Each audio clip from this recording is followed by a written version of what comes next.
Yo, what's up everybody? It's your boy Big Dre 357 and bring you a video today. I brought you the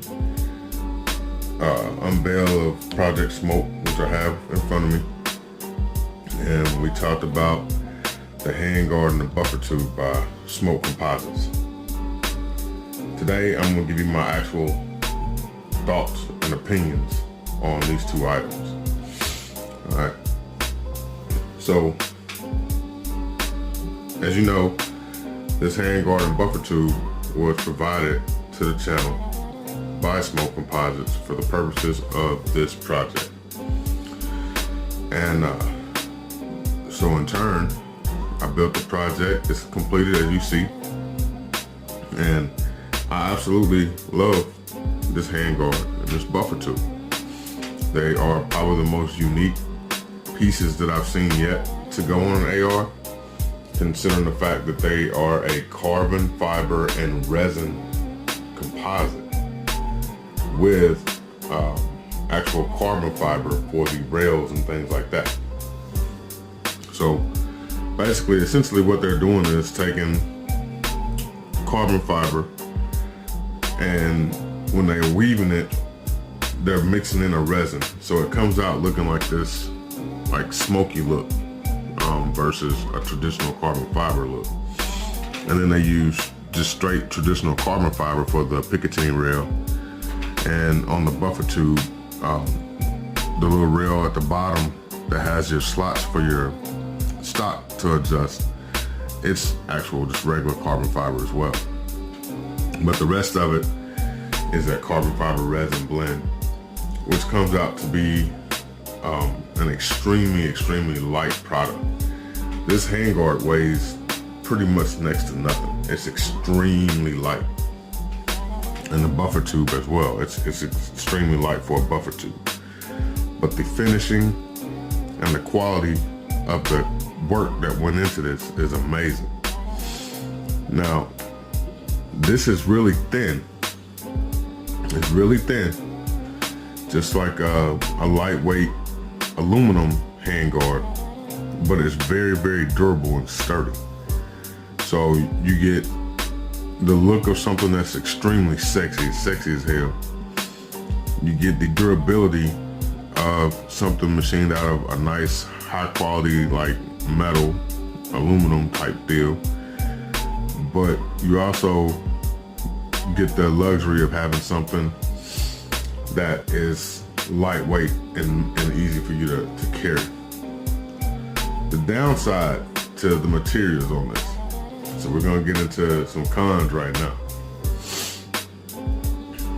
With that said, these little sections here, all right, your Picatinny sections are thin as well. I'm gonna pop this off so y'all can see what I'm talking about. So you see how thin that is in here? It's really thin. So when you are putting on accessories and attachments, it causes a bit of a problem for the simple fact that with M-LOK devices and accessories, they screw and lock into place. So like this mount for my flashlight, when I was putting this on, when I was tightening down the screws, once I got everything lined up in here, you could hear it going and hear like some of the fiber popping and cracking like it was getting a little crushed.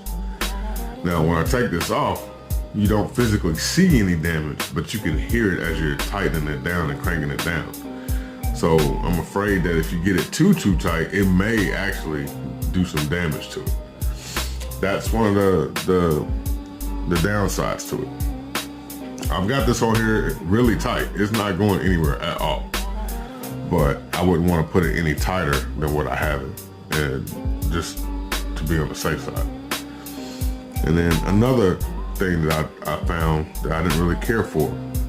I love the way that this handguard goes on to the nut. It's got 6 bolts, or 8. I think it's 6 or 8. 6. It's got 6 screws that hold it on, and the nut itself, the barrel nut itself, it's a thick. It's not real thick, but it's a pretty hefty barrel nut. But it's made out of aluminum, and it's not a very strong aluminum. So when you're tightening down that barrel nut, you're trying to get it timed and everything, I was having some issues because the slots that you have for your wrench to lock into, for you to tighten it down and get it timed in, they were like breaking off, like flaking off. So it was causing the wrench to slip. So it took us roughly 45 minutes to get that barrel nut timed and tightened like it should have been to spec, because the barrel nut was flaking off and breaking off in little pieces on those holes. So we were having to kind of reinvent the wheel a little bit to try and get it to tighten and time like it's supposed to. So, or torque rather. So once we finally got it done, you know, it's on there, it's locked in tight, it's not going anywhere. The handguard, I don't know if this was by design or if it's just a one-off issue or something like that, but typically once you take your screws out, you can just slide your handguard off. This one, once you slide it on, something back here actually catches and it locks in place. So getting it off, you can't get it off. You almost have to have a second person with you to hold either the rifle or hold the handguard, but it's almost impossible to get it off by yourself. And I'm not sure if that was done like that by design or if that's just a one-off situation that happened with this one. But that's the only way to get it to seat flush against the upper, is to pull on it until you hear it go click, and then it's seated against the upper like it should be. So I'm not sure about that. I like that, but at the same time, I don't like that. I like that because I don't worry about the handguard coming loose and sliding off or anything like that. But I don't like it because it makes it more difficult to take the rifle apart. So if I need to change the barrel or do something like that, then I have to fight with that to get it off. Like I said, that barrel nut, I do think the barrel nut, I think the design of the barrel nut is nice, but I feel like maybe they should go ahead and make that barrel nut out of steel instead of aluminum, to make sure that you don't have any issues with trying to get it on and off, because that's going to be an issue going forward. You know, like I I don't think I have anywhere to grab onto it now to torque it back down if I have to, because those areas broke when we were trying to get it on the first time. And it wasn't like it was extremely difficult for it to break. It's broke really easily. Now the parts that, other than that, the barrel nut is solid as is. It's just those spots where you gotta put that that wrench in. It's really, really thin in those areas for some reason. So that's where it was causing the issue. So my recommendation, Smoke Composites. I know John, or I know you're watching this video. I would do a redesign on that barrel nut, to be honest. But other than that, that's the only thing that I found with this handguard that I do not really care for. It's like I said, you got your M-lock sections down here at the bottom, so you can put Picatinny rail sections down here, customize it to your needs and wants. Same thing up here, you got M-lock rail sections that runs all the way down here. You got your Picatinny that runs from there to here. Everything lines up perfect like it's supposed to. This is a absolute masterpiece, with the exception of this barrel nut. Now, this buffer tube. This is the coolest buffer tube I've ever seen. You know, when I talked to them and they made it for me, I was hoping that they would go ahead and put these on their website for other people to have, because they didn't have them on the website. So now, after going back on the website, ordering stuff, you know, here and there, I have seen that they have included those on the website now. And that's awesome that they've done that, because I will be getting another buffer tube and another handguard for another project that I'm working on. I'm actually going to be building a pistol to match this rifle.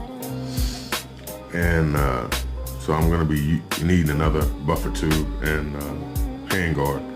I'm going to build a 12-inch pistol to match this rifle. They're going to be identical twins, just the daddy and the baby. But the only issue I found with the buffer tube, I don't know if you can see this, but you see all that slop in that buffer. It's got a lot of slop in it. And I don't know if that's from that Strike Industry stock or if it's from the buffer tube. Because if I'm not mistaken, I think the buffer tube is made to mil spec standards. So I'm not sure why it has all that slop in it like that. And it could just be that stock from Aero Precision. So hopefully they've rectified that, whichever one it is, whether it be Smoke Composites or whether it be Strike Industries. I'm not sure which one it is. Hopefully that's something that gets rectified in the future once they see this video. But other than that, the threads on this buffer tube are amazing. They are on point, very clean, very nice. The back plate that's on here, as you all saw in my previous video, it's carbon fiber as well. It was made by Smoke Composites also. And it's a strong little back plate. I would say that it's just as strong as a metal one. You know, I don't say, it doesn't do anything really, but cover up the back and hold that detent spring in. But it looks amazing, and I think it's a very well-made piece as well. I'm gonna roll in some B-roll once I get done with this, and kind of give you a closer look at the handguard, the buffer tube, and that end plate, so you guys can check it out. You can go to Smoke Composites website. They were gracious enough to give all my viewers a discount on your orders. So if you go to www.smokecomposites.com, if you use the promo code SMOKE20, it will get you 20% off your order. I will have links in the description, as well as you can go to my website, click on affiliates on my website, and it'll have their link along with some other links in there for you to enjoy. I appreciate you 357 family, and like I said, go over there, show John or some love, order you some products, and build you a beautiful gun. You're gonna be able to build a gun that's gonna look good, it's gonna function well, it's gonna be durable enough for you to train with, go to the range, take your classes, whatever you gotta do, all right? And it's gonna be lightweight, so you're not lugging around what feels like a small child the entire time you're in your class trying to train, all right? So y'all have a great day. Thank y'all for the love and the support. Remember, hit that like button, hit that subscribe button, and hit that notification bell. Deuces.